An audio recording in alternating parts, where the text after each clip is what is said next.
Let's start. 10th class topic is arithmetic progression. In last video we have to discuss about 5.1 and 5.2 exercise. Okay, so now we will discuss about the 5.3 exercise. Before 5.3 exercise we have to discuss about basic formula.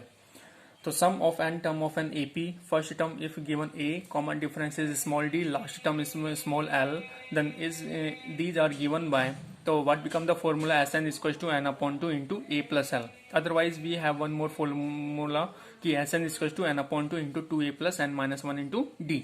तो अगर हमारे पास by using ये दोनों फॉर्मूले हमें ज़्यादा use करने हैं और ये फॉर्मूला कम, लेकिन फिर भी हमें यहाँ पे तो find the nth term of an AP. तो हाउ टू फाइंड कि if Sn denoted the sum of first n term of an AP. Sn क्या करता है यहाँ पे AP को डिनोट करता है और n minus one also denote by AP sum. Okay, तो difference between is known as sum is known and nth term of AP. यानी किसी भी AP का nth टर्म, जैसे कि ये वाली AP है, इसका nth टर्म कितना होगा, 11 टर्म कितना होगा, तो इसके थ्रू हम फाइंड आउट कर सकते हैं. ओके, अब हमें सम फाइंड आउट करना है कि find the sum of the following AP. तो हाउ टू फाइंड, तो यहाँ पे मैं here are 3 part, first part, second part and third part. तो I will solve this first part. Okay, तो 1/15, 1/12, 1/10 दैट इज 11 टर्म्स. टोटल कितनी term है इसमें, 11 टर्म्स है. तो इसमें पूछा है कि 11 टर्म्स का सम कितना होगा, इस AP के अंदर 11 टर्म्स का सम कितना होगा. तो सबसे पहले A फर्स्ट टर्म क्या है यहाँ पे 1/15. टोटल टर्म कितनी गिवन है n 11. कॉमन डिफरेंस क्या होता है A2 माइनस A1. तो यहाँ पे A2 value is 1/12 and A1 value is 1/15. Right as it is here and find the difference between these two rational number. how? by LCM. and तो 12 and 15 का LCM कितना आएगा 60. 12 5 जा 60, 15 4 जा 60, तो 5 1 जा 5, 4 1 जा 4, तो 5 minus 4 is equals to 1/60. तो कॉमन डिफरेंस कितना आया से 1/60. अब यहाँ पे हमें सम ऑफ n टर्म्स का फाइंड आउट करना है. तो Sn is equals to n/2 into 2A plus n minus 1 into D. Okay, तो Sn 11 is equals to 11/2 into 2 as it is value of A 1/15 plus as it is n value of n is 11. तो 11 minus 1 into common difference is 1/60. okay, right as it is here. तो as 11 is equals to 11/2, 2 1 is 2/15 plus as it is 11 minus 1 is 10, 10/60 come 0 to 0 cut. what remain, as 11 is equals to 11/2 in, तो 15 and 6 का LCM कितना आएगा यहाँ पे 30. तो 15 2 जा 30 and 6 5 जा 30. 2 2 जा 4 plus as it is 1 5 जा 5, 4 plus 5 9, तो 9/30 और 11/2 as it is come between multiply. तो 3 3 जा 9, 3 10 जा 30, 11 3 जा 33, 2 10 जा 20. okay, तो this kind of we have to find sum of 11 terms is equal to 33/20. okay, next question is कि find the sum given below. यहाँ पे हमें जो AP है, AP इस AP का हमें क्या करना है, सम करना है. यानी 3 + 11 + 19, फिर उसके बाद कुछ वैल्यू, फिर उसके बाद अप टू 803. ओके, तो सबसे पहले हमें यहाँ पे क्या करना है, जो फर्स्ट टर्म है, फर्स्ट टर्म क्या है यहाँ से A = 3, last term 803 which is L = AN होता है. अब कॉमन डिफरेंस की बात करते हैं तो कॉमन डिफरेंस कितना है, A2 - A1, A2 वैल्यू 11 और A1 वैल्यू 3. तो 11 - 3 कितना होता है यहाँ पे 8 होता है. कितना होता है 8. ओके, तो AN is equals to A plus n minus 1 into T. Bye using this formula हमें यहाँ पे क्या करना है, सम फाइंड आउट करना है. तो सम कैसे फाइंड आउट करेंगे यहाँ पे, तो सम फाइंड आउट करने के लिए अब सबसे पहले हमें n निकालना पड़ेगा. राइट, क्योंकि हमारे पास फॉर्मूले में क्या है, Sn is equals to क्या होता है n/2 into A plus L. हमने ये वाला फॉर्मूला इसलिए यूज किया है क्योंकि इसमें लास्ट टर्म ऑल्सो गिवन है 803. ओके, तो सबसे पहले हमें AN फॉर्मूला फाइंड आउट करना है. AN through A plus n minus 1 into D. This is the formula. तो AN value is given L 803 is equals to A plus n minus 1 into D. Common difference कितना है यहाँ से 8. Okay, 8. तो 803 is equals to value of A3 plus n minus 1 into 8. Okay, अब यहाँ से क्या करना, अब यहाँ से अब इसको सॉल्व करना है. इसके बाद मैं सॉल्व करता हूँ यहाँ से 803 इक्वल्स टू, अब +3 है, +3 after transpose -3 equals to what remain n-1 into 8 n-1 into 8. Okay 803 minus 3 equals to 800 equals to n-1 into 8. अब 8 डिवाइड फ्रॉम 800 तो 800 अपॉन 8 इक्वल्स टू n-1. तो 800 divide by 8 equals to 100. 100 equal to n-1. तो value of n कितना आ जाएगा, n equal to 1 transpose from LHS to RHS to LHS.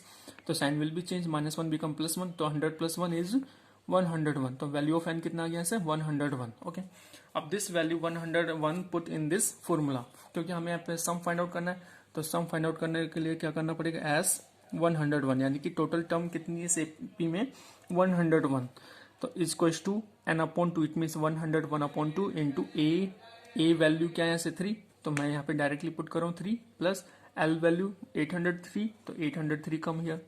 तो S 101 equals to 101/2 into 803 plus 3. तो कितना आ जाएगा 806. Now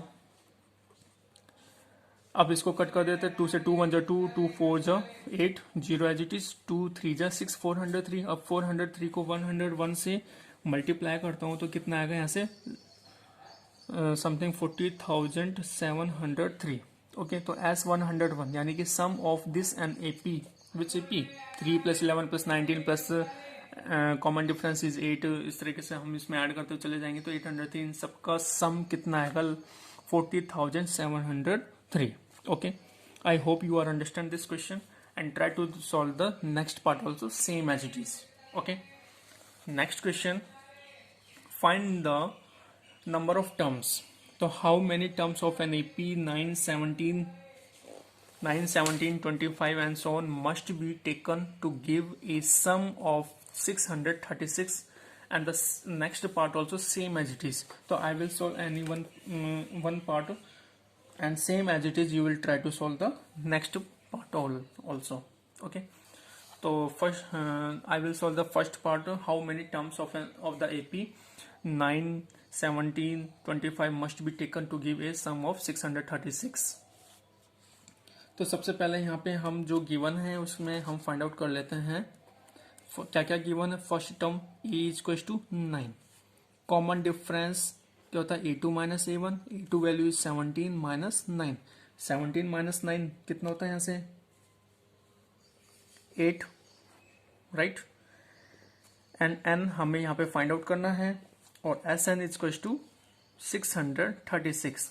some of this AP 636 is given. Okay, तो by using this formula S n is to n/2 into 2a plus n-1 into d. By using this formula we are solving this. Okay, तो यहाँ पे हमें क्या find out करना, n find out करना, this value of n. Okay, so how to find. तो S n is given 636, right as it is, n value as it is, right, into 2a value of a is 9 plus n-1 into common difference is 8. Okay, तो 600 this is n/2 multiply cross multiply. तो 636 multiply with 2, तो कितना आ जाएगा यहाँ से double of this 636 is 1272, right. Equals to n 9 2 जा 18 plus if you open this bracket 8 into n is 8n minus sign as it is 1 8 जा 8. Okay, तो 1272 equals to n into 18 is 18n plus 8n into n is 8n square minus 8n is minus 8n. Okay, now this is become like a quadratic equation. Okay, now next step क्या आएगा इसे,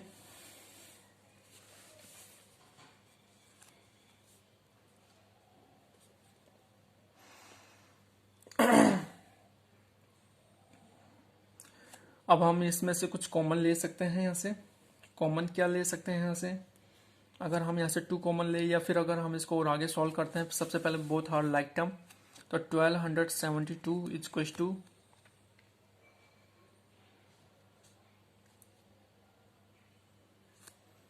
18 - 8 is 10n plus 8n square, or after transpose what become 8n square plus 10n minus 1272 is equals to 0, right?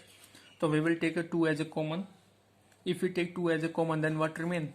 2 4s are 8n, 2 4s are 8, 8n square plus as it is 2 5s are 10, 2 5s are 10, and as it is minus half of this 1272, 636 is equals to 0. If you divide this 2 from, if you transpose this 2 from LHS to RHS, then multiply become divide, तो 0.2 is 0. तो next term क्या हो गया यहाँ से? यह next step 4n square plus 5n minus 636 equals to 0.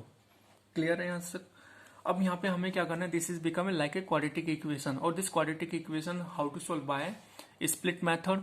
Okay, तो यहाँ पे हमें फर्स्ट और थर्ड टर्म का क्या करना? मल्टीप्लाई करना, और बीच में क्या है यहाँ पे 5n, यानी कि 5n का क्या करना है? स्प्लिट फैक्टर करना है. तो बाय फैक्टराइजेशन मैं डायरेक्टली यहाँ पे सॉल्व कर रहा हूँ कि 4n स्क्वायर प्लस 5n को किस तरीके से राइट कर सकते हैं? 53n minus 48n minus 636 equal to 0. तो 53n माइनस 48n, इसको हमने किस तरीके से लिखा? 5n को, राइट? तो 53 minus 48 is equals to 5n, right? Minus 636 as it is, and 4n square also as it is. Now now make the pair of two terms. Okay, what is common in the first term? कुछ common दिखाई दे रहा है in first term? Nothing common. तो यहाँ से क्या ले सकते हैं हम यहाँ पे, या फिर हम इसको क्या कर सकते हैं? -48 को इधर लिख देते हैं और 53 को इधर राइट कर देते हैं. तो ये इजी हो जाएगा कुछ कॉमन लेने के लिए, क्योंकि 53 में हम कॉमन नहीं ले सकते. तो 4n square minus 48n plus 53n minus 636 is equal to 0. Now make the pair of two terms again and take common. तो what is common in the first pair? 4n. तो what remain inside of the bracket? in first term 4n as a common, then what remain inside of the bracket? n minus 48 कितने times हो जाएगा sir? 12 times. Okay, 12 times. तो 12 4 जा 48 and as it is plus इसमें से हम ले लेते हैं 53. तो 53 as a common, n minus what remain in first term n, and the second term what remain 12. Okay, जो इस ब्रैकेट में वो इस ब्रैकेट में आना चाहिए कंपल्सरी. अगर आता है तो well, otherwise you are doing wrong. Now next step क्या है यहाँ से? What is common in complete expression? n minus 12. What remain inside of the bracket? 4n plus 53. तो 4n plus 53 is equals to 0. तो first bracket put equal to 0 and second bracket also put equal to 0. तो n minus 12 is equals to 0, and the second bracket value 4n plus 53 is equals to 0. तो n is equals to यहाँ पे कितना है? 12, and from the second factor 4n, तो 4n is equals to minus 53. तो n is equals to कितना आएगा? minus 53 upon 4. तो यहाँ पे वैल्यू ऑफ n क्या है यहाँ से? 12. Value of n is equals to 12, और n is equals to minus 53 upon 4, यानी कि यहाँ पे जो टर्म है, यानी टोटल टर्म है, वो नेगेटिव में हो नहीं सकती, राइट? तो पॉजिटिव में ही हम इसको क्या करेंगे? कंसीडर करेंगे. तो दिस इज द करेक्ट. तो यहाँ पे टोटल टर्म्स कितनी है इस एपी में? 9, 17, 25 से लेकर 600, इन सब का सम इस एपी में कितने टर्म्स होंगे? 12 टर्म्स होंगे, और इन 12 टर्म्स का सम कितना है? 636. ओके, तो same as it is try to solve the second part of this third question. Okay, I hope you are understand this question and the solution of this question. Okay, so next question